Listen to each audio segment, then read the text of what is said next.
Nico Modern Flats, which is a renovation to Glendale apartments, which were originally built in Fayetteville in late 60s, finished in the early 70s.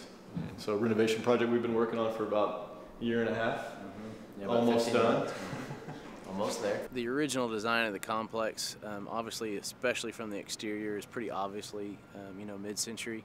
But on the inside, it was thought of more from a utilitarian standpoint, and it was an apartment complex, and it had a kitchen and it had a bath, and it was all divided with, just traditional frame walls. What Chris and his team have done is they've brought in the open floor plan that probably should have been there from the beginning, and made a more of a studio apartment that probably fits the square footage better. Even though it lives very large and still has some privacy to it, even though there's a bedroom, and brought in some neat designs with that millwork that make that 600 square foot live even better, and brought in also the thought of less is more, and simple design, and very clean lines and clean colors, and allowed people to kind of bring in their own personality.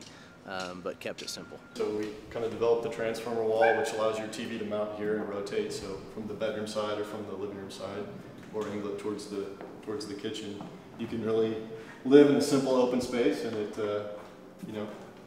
doesn't have to be complicated. There's not a lot going on in here, and that's what makes it so neat, I think. Just taking the bones that were here, the things that were here but weren't being utilized properly, spatially or design-wise, and just kind of reinvigorating those. I think was a big challenge here. With this building, it's concrete that's been here for 40 years, and it's concrete that's going to be here for another, who knows how long. A lot longer than we.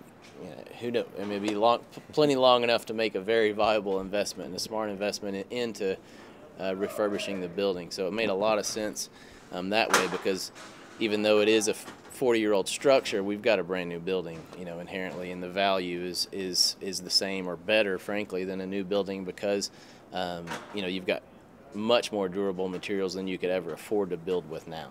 The opportunity here is that because of the way it was designed and built, it's still here for us to now be able to make obtainable.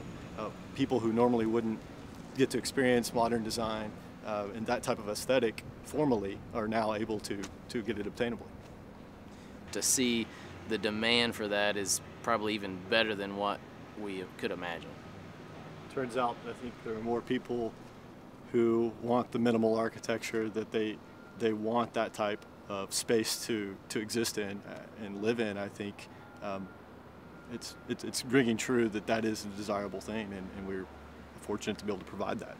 Once a tenant gets moved in here and gets some of their personal effects up here and some patio furniture, it can be a really neat place that most people that own a home don't even have something this cool with these views, and so much less somebody who's going to be living in a small apartment.